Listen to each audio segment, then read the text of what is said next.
Okay, we're going to look at the box braid, and this is very similar to the twist. What you doing, sweetheart? Okay, so again, it's called the box braid because you take a box of hair and you're just going to braid it.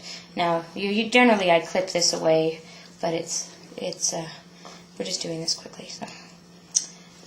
And again, you can put some product on here to help for control and to keep it from frizzy, something like the jelly cream or...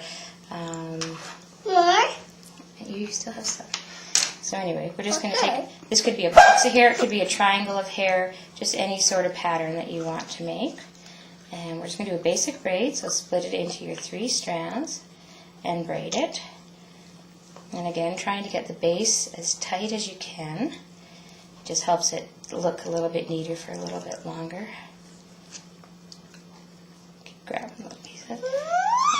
And we're going to braid it up all the way to the end. Now, if you can't braid it all the way to the end, don't worry about it because we're going to put some beads on it, so that kind of, the beads in the snap kind of hide the end. So her hair's quite fine, so if I'm doing little, sorry sweetie, so if I'm doing little braids, sometimes I have trouble holding on at the end, so I left a good inch of hair there without anything.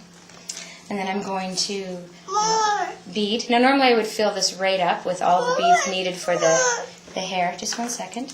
And but remember, this is, if you're looking at it, this is going to be like the scalp, and this is away from the scalp. So that's how the beads are going to look. So if I put my butterfly on this way, when it goes on her head, it's going to look like it's flying away from her.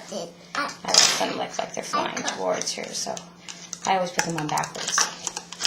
Okay, so again, thread the hair through the beader and pull it down towards the bottom, and then push your beads over the hair.